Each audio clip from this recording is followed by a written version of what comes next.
بسم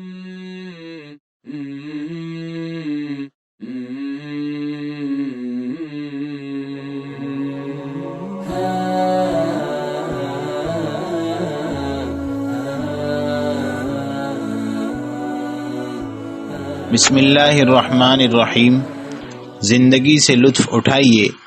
سبق نمبر 29، لوگوں کی فطرت زمین کے مانند ہے۔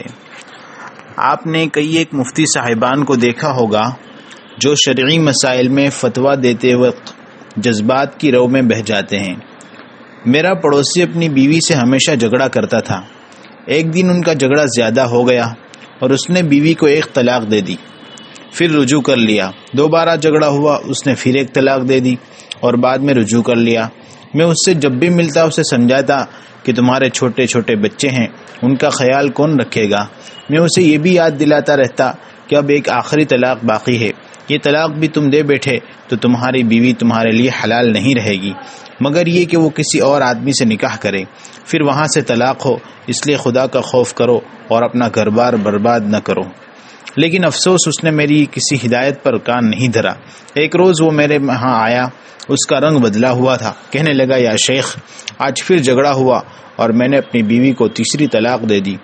اس کی یہ بات مجھے عجیب نہیں لگی، لیکن جب اس نے کہا کہ آپ کسی ایسے مفتی کو جانتے ہیں جو مجھے اس بار بھی رجوع کرنے کا فتویٰ دے سکے، تو اس کا یہ سوال سن کر مجھے بڑا تعجب ہوا۔ میں نے اس کی حالت پر غور کیا تو اسی نتیجے پر پہنچا جس کے متعلق میں آپ کو پہلے بتا چکا ہوں کہ بہت سے لوگ زندگی کے معاملات میں فیصلہ کرتے وقت اپنے جذبات اور مزاج سے اثر لیتے ہیں۔ بعض افراد جن کے متعلق آپ کو علم ہے کہ وہ پیسے سے پیار کرتے ہیں، انہیں مالدار کے آگے جھکتے ہوئے دیکھ کر آپ کو کچھ حیرت نہیں ہوگی۔ وہ اپنے گھر اور اہل و عیال کی ضروریات سائیڈ میں رکھ کر مال جمع کریں گے، کنجوسی سے کام لیں گے اور زندگی کے ہر معاملے میں اپنے اسی لالچی مزاج کے تابع ہو کر راستے کا متعین کریں گے۔ آپ کو ایسے لوگوں سے واسطہ پڑے تو سب سے پہلے یہ ذہن میں رکھیے کہ یہ لوگ مال کے پجاری ہیں، اور کوشش کیجیے کہ معاملے کے دوران ان کے مزاج کی ایک خاص کیفیت آپ کے سامنے رہے۔ رسول اللہ صلی اللہ علیہ وسلم کا لوگوں سے معاملہ ان کے مزاج کے موافق ہوتا تھا۔ آپ اسلامی لشکر کے ساتھ فتح مکہ کے لیے روانہ ہوئے۔ ابو سفیان رضی اللہ عنہ اسلامی فوجوں کے مکہ میں داخل ہونے سے پہلے رسول اللہ صلی اللہ علیہ وسلم سے ملے اور اسلام لے آئے۔ لمبی روایت ہے جس میں سے ذکر کرنے کے قابل یہ ہے کہ جب ابو سفیان ایمان لے آئے تو عباس رضی اللہ عنہ نے درخواست کی، اللہ کے رسول، ابو سفیان اعزاز پسند آدمی ہے، اسے کوئی اعزاز دے دیجیے۔ آپ نے فرمایا، ہاں ٹھیک ہے، جو ابو سفیان کے گھر میں چلا جائے اسے امان ہے، جو اپنا دروازہ بند کر لے اسے بھی امان ہے، اور جو مسجد میں داخل ہو جائے اسے بھی امان ہے۔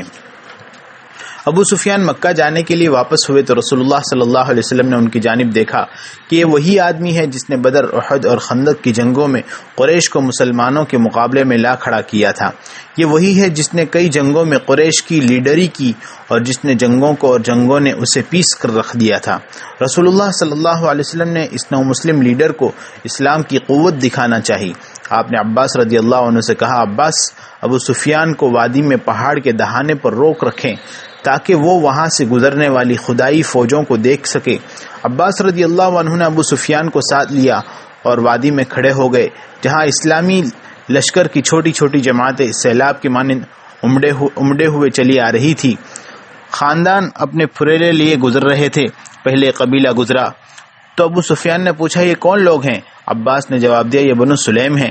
انہوں نے کہا، مجھے سلیم سے کیا واسطہ؟ پھر ایک اور دستہ گزرا، ابو سفیان نے اس کے بارے میں پوچھا تو عباس رضی اللہ عنہ نے بتایا، یہ مزینہ کا قبیلہ ہے۔ انہوں نے کہا، مجھے مزینہ سے کیا مطلب؟ جو بھی قبیلہ گزرتا ابو سفیان رضی اللہ عنہ عباس رضی اللہ عنہ سے اس کے متعلق سوال کرتے۔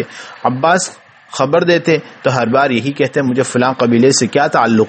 رسول اللہ صلی اللہ علیہ وسلم مہاجرین اور انصار کے ہرے دستے کے اندر گزرے جنہوں نے اپنے جسم لوہے سے ڈھانپ رکھے تھے اور لوہے کی ایک باڑ سی گزرتی دکھائی دے رہی تھی۔ ابو سفیان نے بے اختیار پوچھا، سبحان اللہ، عباس یہ کون لوگ ہیں؟ عباس نے جواب دیا، یہ مہاجرین و انصار میں رسول اللہ صلی اللہ علیہ وسلم ہیں۔ انہوں نے کہا، یہ سرخ موت ہے، کسی کو ان کے مقابلے کی تاب نہیں۔ ابو الفضل، تمہارے بھتیجے کی بادشاہت تو اللہ زبردست ہو گئی۔ ابو سفیان، یہ نبوت ہے، نبوت۔ عباس رضی اللہ عنہ نے وضاحت کرتے ہوئے ایسا کہا۔ ابو سفیان نے سر ہلاتے ہوئے کہا ہاں اب تو یہی کہا جائے گا۔ گھوڑے سوار دستے گزر چکے تو عباس رضی اللہ عنہ نے ابو سفیان رضی اللہ عنہ سے کہا اب جلدی سے اپنی قوم کے پاس جاؤ۔